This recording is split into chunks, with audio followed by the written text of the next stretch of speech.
warm welcome. You are watching Janata Television and this is the English Bulletin with me, Anustha Acharya. The top stories first. Implementation of the Code of Conduct for the upcoming National Assembly election on January 25. The Commission states the Code of Conduct is a legal and moral obligation. CCMC decides to close schools across the country till January. Meeting concludes to stop people from gathering. Government confirms 841 new cases of coronavirus. Virus claimed 2 more lives yesterday. At least 164 killed in Kazakhstan anti-government protest. Almost 6,000 people have been arrested.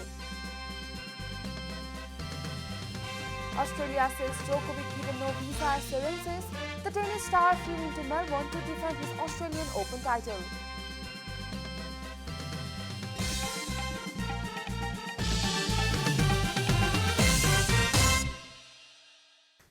And now the news in detail.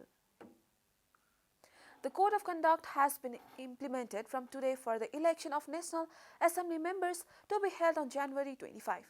The Election Commission has stated that the Election Code of Conduct 2072 has been implemented to conduct the election in the clean, fair, transparent and fear-free environment, explaining that it is legal and moral obligation of all concerned to abide by the Code of Conduct.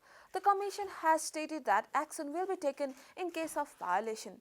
The Code of Conduct will apply to high-ranking government officials, staff security personnel and election workers at all 3 levels, as well as government-funded universities, schools and teachers. The COVID-19 Crisis Management Coordination Center has decided to close schools across the country till January 30.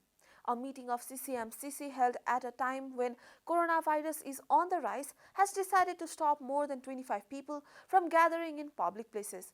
CCMCC spokesperson Sunita Nepal informed that the decision has been recommended to the concerned ministry. The meeting also recommended the Ministry of Home Affairs to implement the provision for mandatory proof of vaccination while visiting public places, including cinema halls and parks. Similarly, political parties have been urged not to hold large gatherings and various organizations have been urged not to hold crowds including festivals. This is Janata Bulletin. We'll be right back after a short break.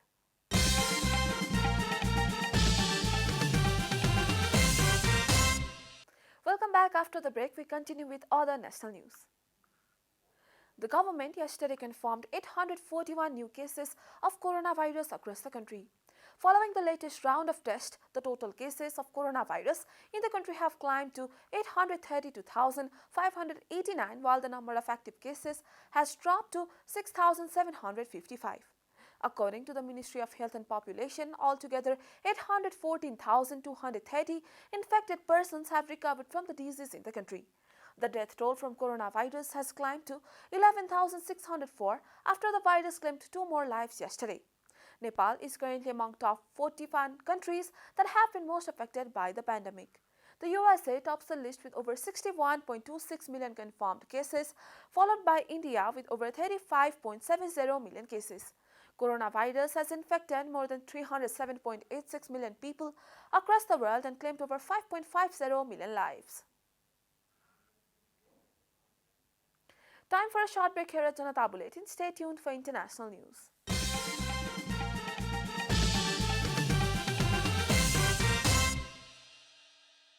Welcome back. Now the international news.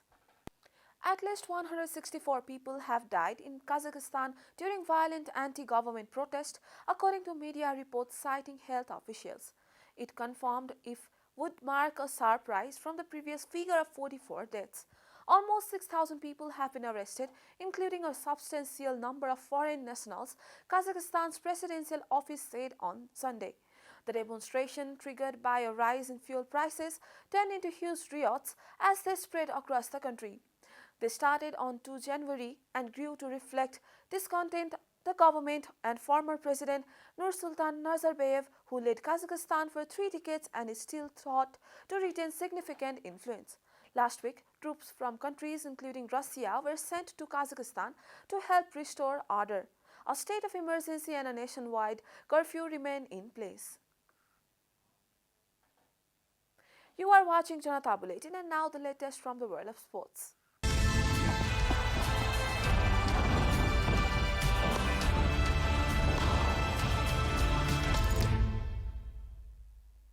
Novak Djokovic was given no assurances that a medical exemption would allow him into Australia, lawyers fighting to deport the tennis star have argued. A court finding by lawyers for the Australian government also revealed Djokovic, 34, is unvaccinated.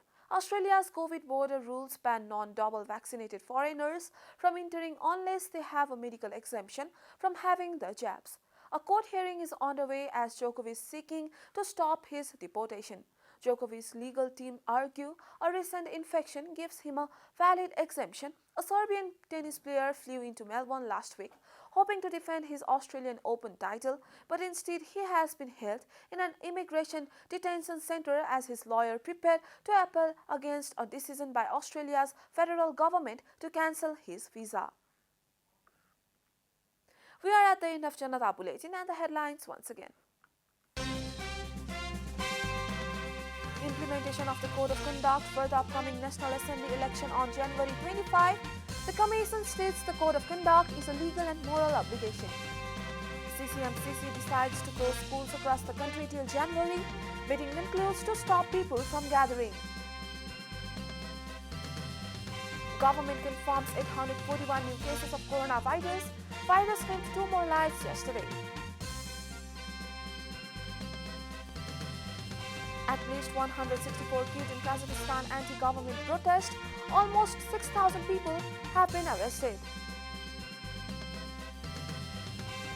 Australia says Djokovic given no visa assurances. The tennis star flew into Melbourne to defend his Australian Open title.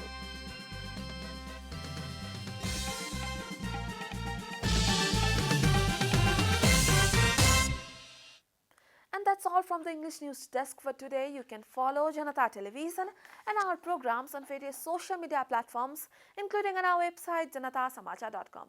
Keep watching Janata Television. Namaste.